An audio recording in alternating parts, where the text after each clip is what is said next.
There's a quiet war happening inside our minds, one that no one else can see, but we feel it every single day. It's that sudden surge of anger when someone cuts us off in traffic. It's the sting of a harsh comment that echoes in our head long after the moment has passed. It's the impulse to lash out, withdraw, or shut down when something doesn't go our way. The Buddha once said, "The mind is everything. What you think, you become. And what most of us become, moment to moment, is entirely shaped by whether we react blindly or respond mindfully." The truth is, most of our suffering doesn't come from what happens to us. It comes from how we meet it. This video isn't just about managing anger or staying calm. It's about reclaiming your power. It's about stepping out of the trap of emotional autopilot and into a life of awareness, clarity, and strength. We're going to explore the path the Buddha laid out over 2,500 years ago, a path that's still changing lives today, a path that teaches us how to respond with presence instead of reacting from pain. If you've been feeling like your peace is too easily shaken, or that your emotions are running the show, then stay with me. Don't skip around. Every moment of this video builds on the last. And if something here resonates with you, if even one sentence brings a little more calm or clarity, I'd be deeply grateful for one simple free favor. Just hit the subscribe button. It helps this channel grow and lets me know these teachings are truly helping you. Now let's begin this journey together towards stillness, presence, and the power to respond.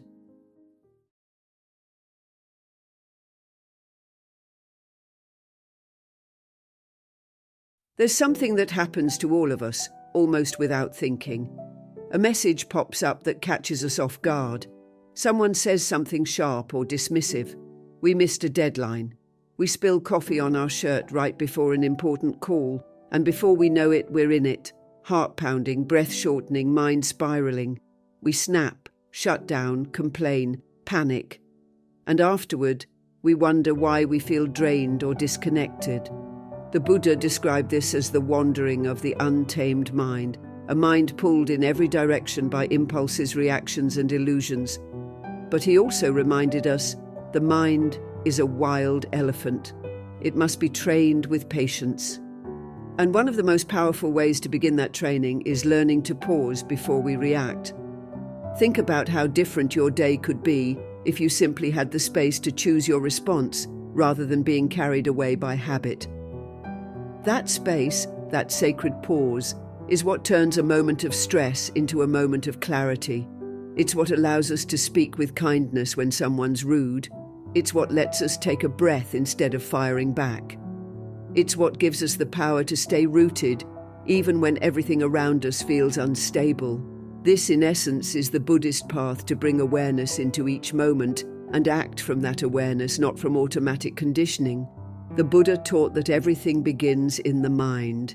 Our peace, our suffering, our joy, all of it.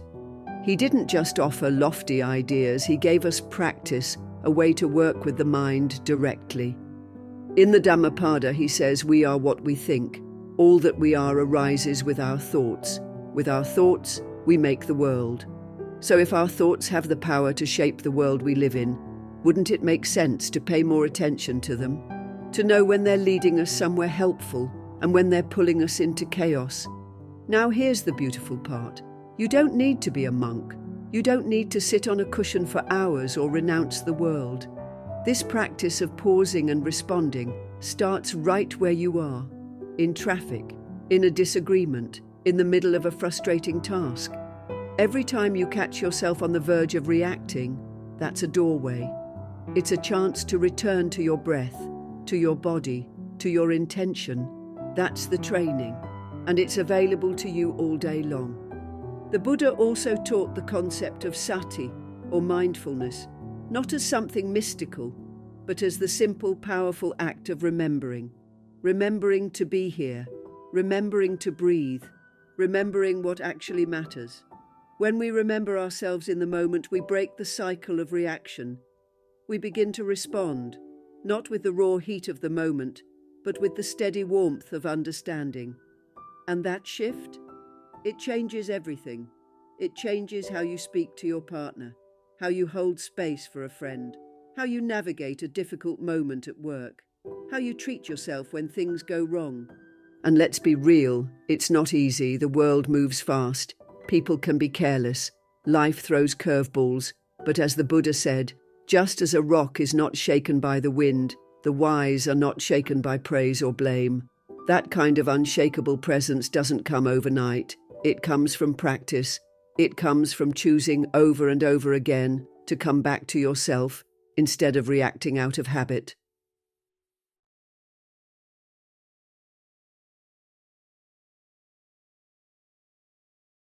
Sometimes it feels like the world is designed to test our patience. Someone speaks to you harshly, a plan falls apart, your morning gets derailed, and before you even have a chance to think, your body tightens, your heart races, and a reaction just flies out. It could be a sharp word, a judgmental thought, or a wave of anxiety that colors the rest of your day. The thing is, you didn't choose that reaction. It chose you. And that's what makes this such a powerful area to explore, because once we understand the difference between reacting and responding, we realize we're not stuck. We're not at the mercy of whatever life throws our way. We actually have a choice, and that choice can change everything. In the Buddhist teachings, the mind is not seen as a fixed thing. It's seen as a field that can be cultivated, just like a garden. If we don't tend to it, weeds of reactivity grow wild. But if we approach it with care and awareness, we can grow patience, clarity, and compassion. The Buddha talked often about sampajanya, or clear comprehension, being fully aware not just of the present moment, but of how we're moving through it. And this is where the heart of response over reaction lives. It's not about suppressing our emotions or pretending everything is okay when it's not. It's about learning to pause, to breathe, and to meet each moment with wisdom rather than impulse. So why does this even matter? Because so much of our pain, not just emotional, but relational and even physical, comes from being swept up in reactivity. We say things we don't mean. We make decisions we later regret. We hold on to resentment or act out of fear. And it's exhausting. But when we respond, we reclaim space. Space between the trigger and our action. That space is where your freedom lives. The Buddha taught that, with our thoughts, we make the world. That means if we train our mind to pause before it reacts, we're literally changing the shape of our inner and outer world. Think about how different things feel when you respond instead of react. Someone criticizes you. In a reactive state, you might get defensive or lash back. But in a responsive state, you notice your reaction, breathe through it, and choose to respond with curiosity or grace. That one choice shifts the entire energy of the interaction. Or say you're feeling overwhelmed. Your natural reaction might be to shut down or run from the discomfort. But if you pause and gently check in with yourself, you might realize you just need a few deep breaths, a walk outside, or simply to name what you're feeling. That's the power of response. It brings you back to your center, back to your choice. Buddhism offers a beautiful framework for this in the Eightfold Path, particularly in right effort and right mindfulness. Right effort isn't about forcing yourself to feel calm or spiritual all the time. It's about gently steering your mind toward what's wholesome and letting go of what causes harm. Right mindfulness helps you become aware of your mental habits, so you can see when you're about to get caught in anger, fear, or anxiety, and instead return to your breath, your body, this moment. And let's be honest, this isn't always easy, especially when we're tired, stressed, or triggered by old wounds. But that's why it's called a practice. Every time you choose to respond instead of react, you're strengthening your inner discipline. You're literally rewiring your brain to pause, reflect, and act from intention. Over time, you begin to feel lighter, more steady, less like you're being tossed around by the waves of life, and more like you're learning to sail with skill and grace.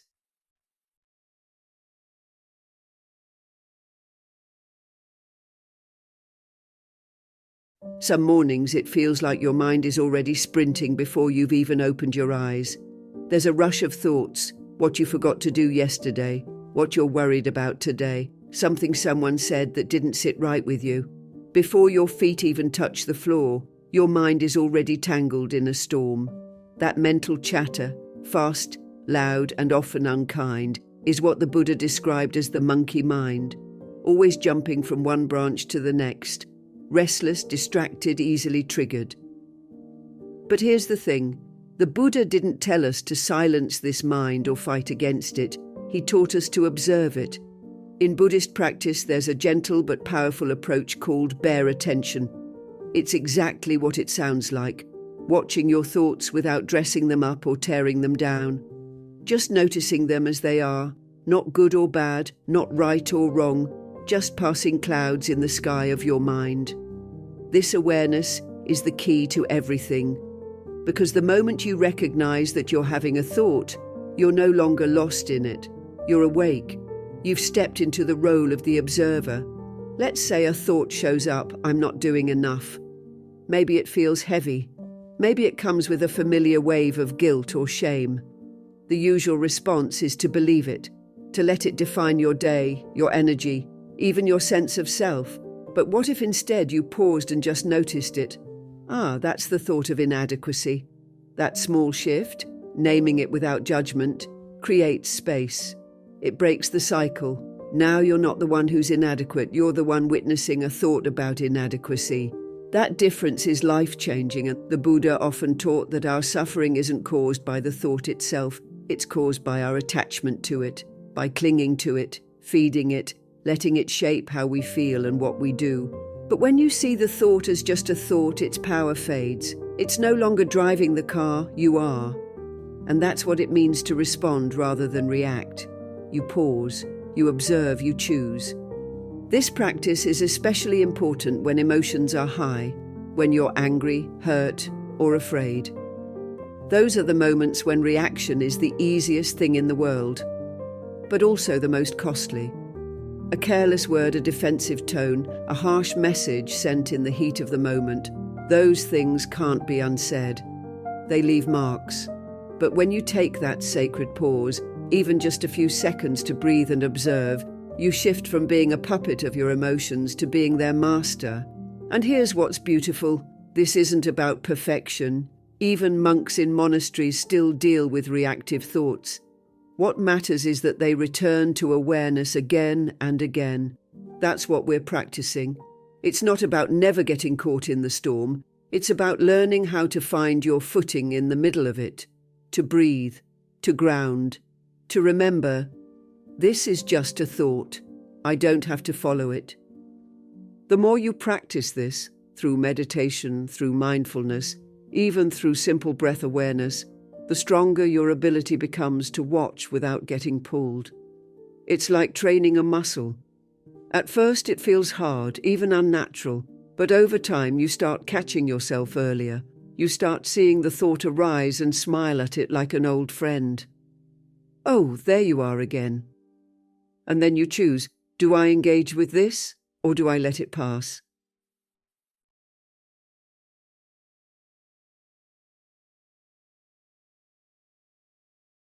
Sometimes the hardest person to manage isn't someone else, it's ourselves. We make plans, set goals, decide how we want to live, and then life happens. A craving pulls us in a different direction. An emotion hijacks our will. A small distraction becomes a full-blown detour. And by the end of the day, we feel like we've drifted far from who we intended to be. That's where the Buddha's teachings about inner discipline become so powerful. Because he didn't just speak about peace as a feeling, he described it as a practice, a daily choice, a form of gentle mastery over our own mind. The Buddha once said, "Greater than the one who conquers 1,000 men in battle is the one who conquers himself." Think about that. In a world that often measures strength by what we achieve or accumulate, this flips the script. True strength, he taught, is the ability to stay steady in the face of our own impulses, not through force or punishment, but through understanding, through awareness, through consistency. And that's what real discipline is, not a rigid set of rules, but a loving form of commitment to your own well-being. You see, the Buddha didn't encourage harshness or self-denial. He taught the middle way, a path of balance between indulgence and deprivation. Discipline in this context isn't about making life hard. It's about making life clear. It's about removing the obstacles we unknowingly place in our own path. When we train our minds to stay present, when we practice restraint in moments of temptation or reactivity, we begin to see things more clearly. Our choices become more aligned with our values, and our actions become more peaceful, not just for ourselves, but for the people around us. This kind of self-discipline begins with something small, waking up with intention, taking 5 minutes each morning to sit in silence, choosing not to check your phone the moment your eyes open. These seem like little things, but they add up. Every time you do something that supports your higher self instead of your lower urges, you're strengthening a part of you that can stay grounded no matter what's happening around you. You're building an inner home that you can return to again and again. One powerful teaching in Buddhism is sati, or mindfulness. And mindfulness is a discipline. It asks you to keep returning your attention to the present moment. No matter how many times your mind tries to run, that's not easy. But with practice, it becomes more natural. And the more you do it, the more you begin to notice your triggers, what pulls you off course, what stirs up restlessness, what makes you reach for something outside of yourself when what you really need is to go inward. There's also viriya, which is often translated as energy or effort. The Buddha emphasized that awakening doesn't come from passivity, it comes from right effort.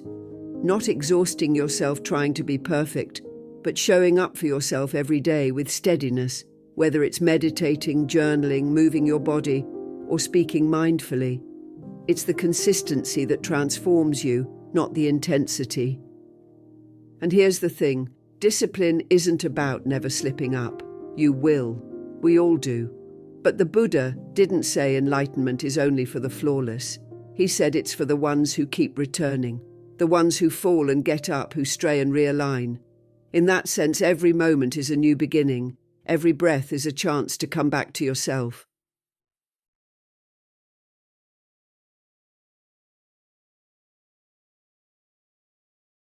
There's a moment that comes after every emotional storm, a moment where we ask ourselves, why did I say that? Or why did I act that way? It's that quiet space filled with regret, embarrassment, or confusion. And in that moment, we often wish we could go back, pause time, and do it differently. The Buddha understood this deeply. He didn't ask us to deny our emotions, but to meet them with awareness and compassion.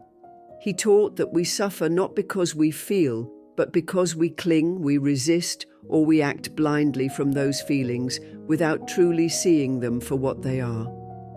Let's talk about what it really means to develop emotional awareness, because this is where the transformation begins.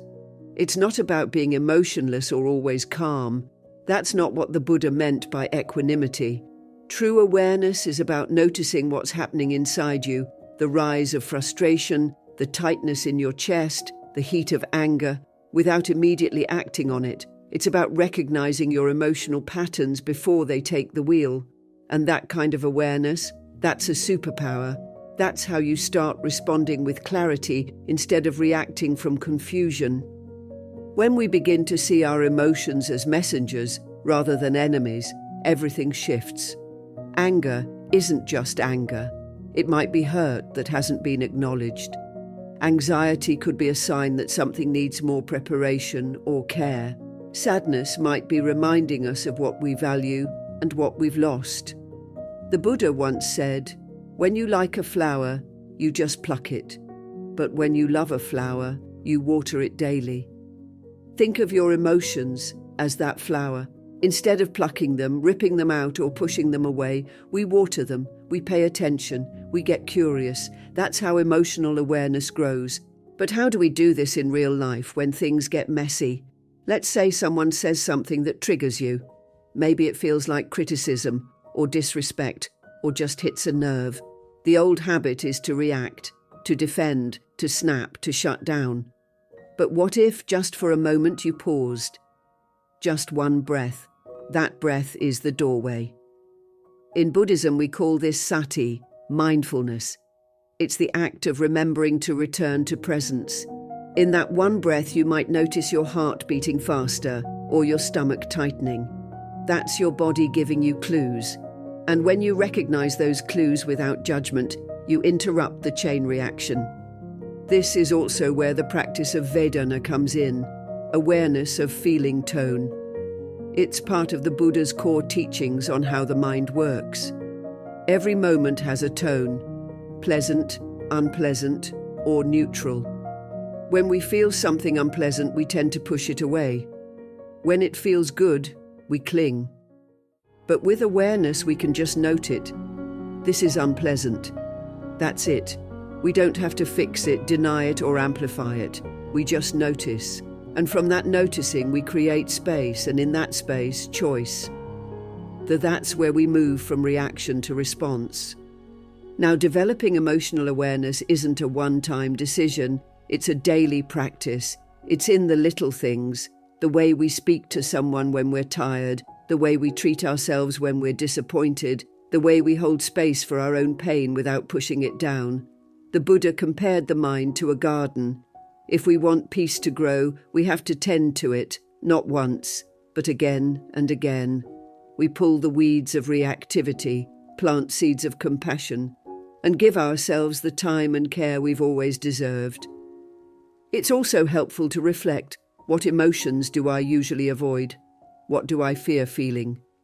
These reflections are part of what the Buddha called yoniso manasikara, wise attention.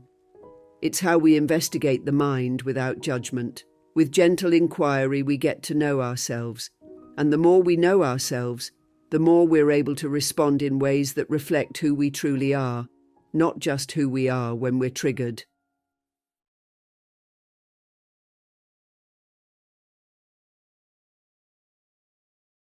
There's something deeply transformative about realizing you don't have to believe every thought your mind throws at you.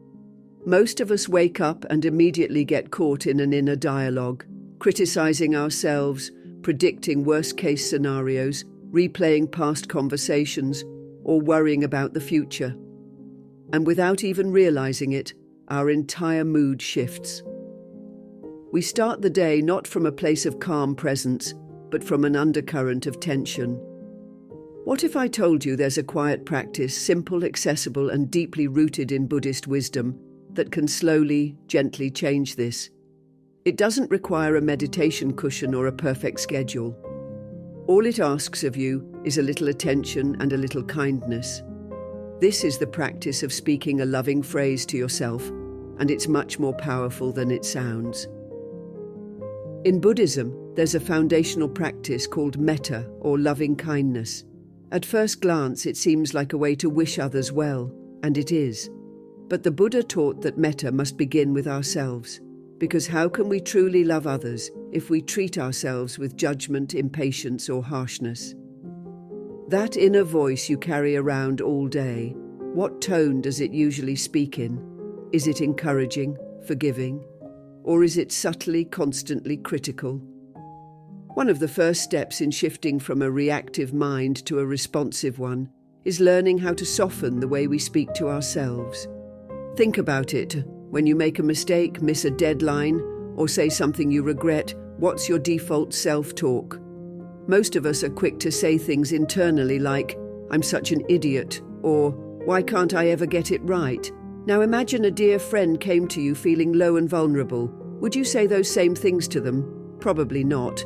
You'd listen, you'd soothe, and you'd offer reassurance. So why not offer the same to yourself? This is where a loving phrase becomes more than just words.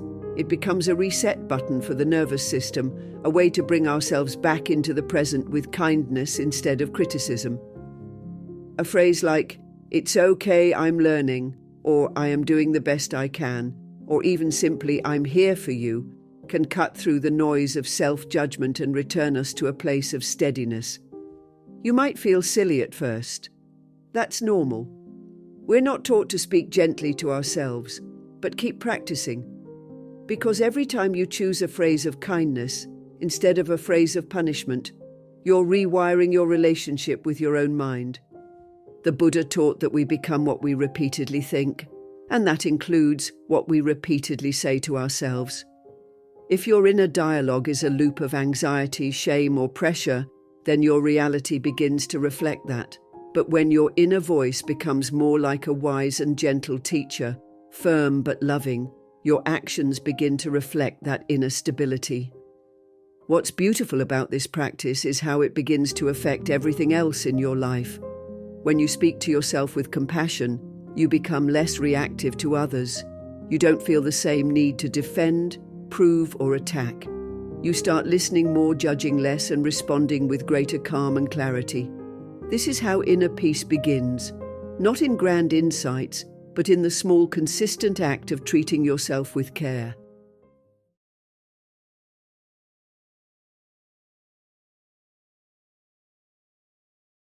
Some of the biggest emotional wounds we carry don't come from physical harm or even major life events. They come from our relationships, not just romantic ones, but friends, family, colleagues. And often the hurt isn't caused by what's said or done, it's caused by how we internalize those experiences. One comment can linger in our minds for years. One misunderstanding can spiral into anger, blame, and resentment. The Buddha taught that one of the most powerful tools we have in these moments isn't judgment or defensiveness. It's empathy. Not just for others, but for ourselves too. In Buddhism, the concept of karuna or compassion isn't just a feeling. It's a practice, a discipline, a path. And it begins with the recognition that every person we encounter, no matter how difficult they may be, is suffering in some way. That doesn't mean we justify harmful actions, but it does mean we learn to see beyond the surface to the pain, fear, confusion, or unmet needs driving someone's behavior. The Buddha once said, "Hatred does not cease by hatred, but only by love. This is the eternal rule." That one line alone holds enough wisdom to change the way we move through conflict forever. Think about the last time someone said something that stung. Maybe it was cruel, maybe it was careless. Now pause, ask yourself, what might that person have been carrying in that moment? Were they overwhelmed? Hurt? Lashing out because they didn't know how else to be seen or heard? When we learn to pause and consider this, not to excuse but to understand, we begin to shift from reactive to reflective. That's the space where compassion lives. Practicing compassion and empathy doesn't mean you let people walk all over you. That's a common misconception. In Buddhism, it's about seeing clearly, not naively. It's about holding space for someone else's humanity without abandoning your own boundaries. The Buddha never said to allow harm in the name of kindness. He encouraged wise compassion, panya karuna, where love is guided by wisdom. You can care for someone deeply and still say no. You can listen with an open heart and still protect your peace. That's real strength. Empathy also means being willing to feel with someone, not just for them.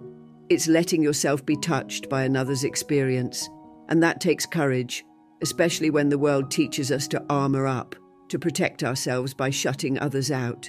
But Buddhism reminds us that vulnerability is not weakness, it's connection. The more we let ourselves feel the reality of someone else's suffering, the more naturally kindness begins to flow from us. It stops being a performance, it becomes who we are. And here's where it comes full circle. The more empathy we extend outward, the more we must learn to offer inward. You can't truly hold space for others if you're constantly attacking yourself inside your own mind. The Buddha emphasized metta, loving kindness, as a practice that begins within. So when you mess up, when your anger flares or your patience breaks, can you meet yourself with the same understanding you're learning to offer others? Can you say, that wasn't my best moment, but I'm learning? That's compassion. That's the path.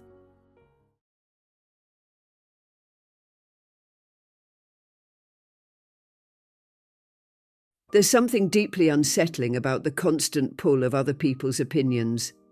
One comment, one glance, one moment of disapproval, and suddenly you're second-guessing yourself. You're wondering if you're too much or not enough, And the more attention you give to those outside voices, the more distant you feel from your own. It's exhausting, isn't it? Living on edge, constantly tuning your behavior, your speech, even your dreams to fit someone else's expectations. But here's a truth the Buddha made clear. Freedom doesn't come from being liked by others. It comes from knowing who you are and walking your path with peace, regardless of what the world says about it. Buddhism reminds us again and again, the root of suffering is attachment, and one of the most subtle yet powerful forms of attachment is the craving for approval. We cling to praise and validation because we think it will finally make us feel whole. But the Buddha taught that anything dependent on external conditions is impermanent, unreliable.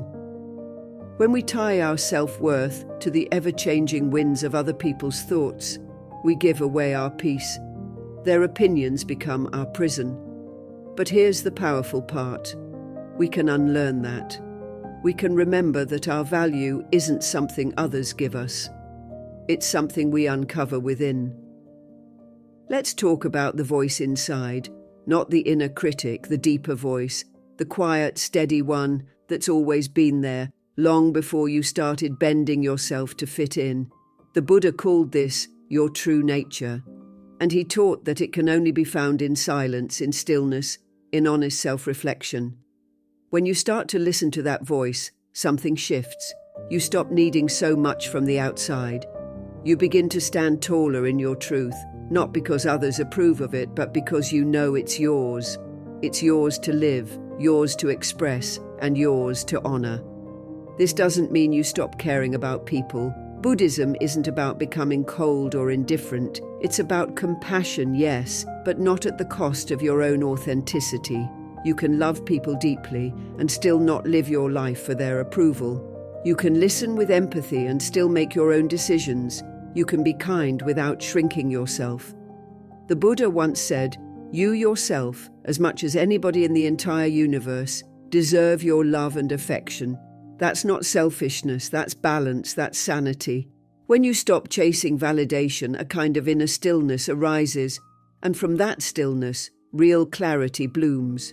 You start to notice how much time you used to spend wondering what others thought of you. You see how often you twisted yourself into knots just to avoid disapproval, and you realize none of that was peace, none of that was freedom. But this quiet confidence rooted in truth, this is what you were always looking for. In a world that constantly tries to shape who you should be, choosing to be your true self is a quiet act of courage, and also the greatest gift you can give to yourself. The Buddha reminded us that peace comes not from the outside, but from within, when we stop performing and start simply being. So keep walking your path with honesty, with gentleness, and with presence. You are already enough, exactly as you are. If this speaks to something in your heart, there's more wisdom waiting for you. Watch one of the suggested videos now to continue your journey inward. And thank you truly for being a part of the Buddhist journey. I'm so grateful we're walking this path together.